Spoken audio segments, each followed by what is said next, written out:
नमस्कार दोस्तों, मैं हूं रवि और स्वागत है आपका हमारे YouTube चैनल रेलवे रवि में।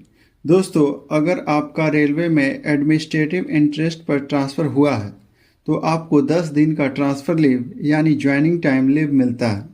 लेकिन सबसे बड़ा सवाल है, ये 10 दिन LAP आपके HRMS लीव अकाउंट में कैसे क्रेडिट होंगे और कौन कौन से डॉक्यूमेंट लगेंगे और साथ ही इसका पूरा प्रोसेस क्या है। तो दोस्तों, आज की इस वीडियो में मैं आपको स्टेप बाय स्टेप पूरा प्रोसेस आसान भाषा में समझाने वाला हूं, तो इस वीडियो को अंत तक जरूर देखें।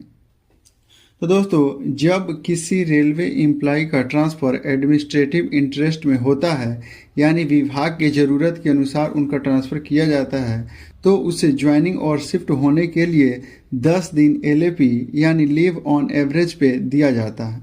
ये लीव ऑटोमेटिक HRMS में क्रेडिट नहीं होता है, इसके लिए आपको प्रोसेस फॉलो करना पड़ता है। तो दोस्तों, अब उस प्रोसेस को जान लेते हैं। HRMS में 10 दिन LAP ऐड करवाने के लिए आपको ये डॉक्यूमेंट लगाने होंगे, जो इस प्रकार है। पहला, ट्रांसफ़र ऑफिस ऑर्डर, यानी जो एडमिनिस्ट्रेटिव इंटरेस्ट में आपका ट्रांसफ़र हुआ है उसका ऑफिस ऑर्डर निकला होगा, वो चाहिए। दूसरा, रिलीविंग लेटर, ये आपके पुराने ऑफिस से जब आपको रिलीज किया जाता है तब दिया जाता है। तीसरा, ज्वाइनिंग रिपोर्ट, नए ऑफिस में जब आप ज्वाइन करेंगे तो उस दिन आपका एक लेटर बनाया जाएगा, उसको ज्वाइनिंग रिपोर्ट बोलते हैं। तो ये सभी डॉक्यूमेंट्स का PDF एक साथ बना लेना है। बनाने के बाद अब आपको जाना है HRMS के आधिकारिक वेबसाइट पर। यह पोर्टल इंडियन रेलवे के कर्मचारियों के लिए बनाया गया है। अब यहाँ पर अपना HRMS ID डालें, फिर पासवर्ड डालें, फिर कैप्चा भरें और लॉगिन पर क्लिक करें। फिर OTP डालकर वेरीफाई OTP वाले ऑप्शन पर क्लिक करेंगे। अब HRMS लॉगिन होने के बाद HRMS का डैशबोर्ड खुलेगा। यहाँ पर आपका पर्सनल डिटेल्स शो कर रहा होगा। इसके साथ ही डैशबोर्ड में बहुत सारे ऑप्शन भी शो कर रहे होंगे। तो अब यहाँ पर आपको एम्प्लॉय सेल्फ सर्विस ESS का ऑप्शन दिखेगा, उस पर क्लिक करेंगे। अब आपको लीव मैनेजमेंट वाले सेक्शन में जाना है और यहाँ से न्यू लीव एप्लीकेशन वाले ऑप्शन पर क्लिक करना है।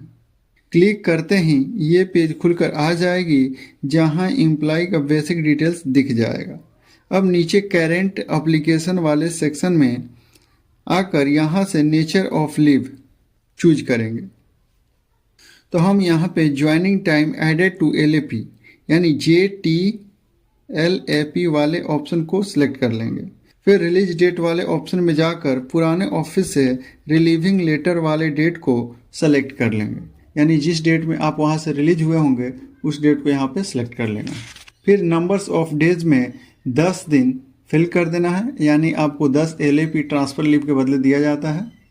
अगर आपका ट्रांसफ़र हेडक्वार्टर के अंदर में हुआ है तो हेडक्वार्टर परमिशन को नो रहने देंगे। फिर नीचे में ground on which leave applied वाले सेक्शन में फिल कर लेंगे।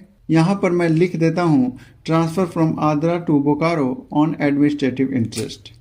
आप अपने अनुसार यहाँ रिमार्क्स चेंज कर लेंगे। फिर अपलोड सपोर्टिव डॉक्यूमेंट वाले ऑप्शन में आकर यहाँ पे transfer office order, relieving letter और ज्वाइनिंग रिपोर्ट, इन तीनों का एक साथ PDF बनाकर अपलोड कर देना है। मेरा ऑलरेडी PDF बना हुआ है तो उसको मैं अपलोड कर देता हूँ। क्योंकि HRMS में ट्रांसफ़र लीव अप्लाई करते समय सपोर्टिव डॉक्यूमेंट्स अटैच करना ज़रूरी होता है।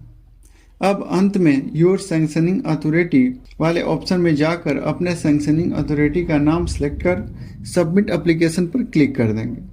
सबमिट करने के बाद आपका एप्लीकेशन इंचार्ज, उसके बाद डीलिंग कलर से होते हुए कंट्रोलिंग ऑफिसर के पास जाएगा, वही इसे अप्रूव करेंगे। अब इससे संबंधित कुछ महत्वपूर्ण बात जान लेते हैं। पहला, HRMS में लीव अप्लाई करने से लीव ऑटोमेटिकली सैंक्शन नहीं होता है। पहले ऑफिसर अप्रूव करेंगे तभी लीव अकाउंट में क्रेडिट होगा। दूसरा, कई केस में ये 10 डेज LAP मैनुअली एडमिन द्वारा क्रेडिट किया जाता है, इसीलिए अगर क्रेडिट नहीं हुआ तो डीलिंग क्लर्क से जाकर मिले। तीसरा, joining time added to LAP apply करते समय रिलेटेड डॉक्यूमेंट्स का फ्रेश PDF बनाना जरूरी है। चौथा, HRMS स्टेटस रेगुलरली चेक करें। अप्रूवल मिलने के बाद लीव बैलेंस वेरीफाई करें। तो दोस्तों अब आपको समझ आ गया होगा कि एडमिनिस्ट्रेटिव ट्रांसफ़र पर मिलने वाला 10 डेज LAP HRMS के माध्यम से कैसे क्रेडिट करेंगे, कौन कौन से डॉक्यूमेंट अपलोड करना होगा। अगर यह जानकारी आपके लिए उपयोगी लगी हो तो इस वीडियो को लाइक और शेयर ज़रूर करें, चैनल को सब्सक्राइब करें ताकि रेलवे से जुड़ी हर नई जानकारी आप तक सबसे पहले पहुंचे, और अपना सुझाव कमेंट बॉक्स में ज़रूर लिखें। Thanks for watching this video.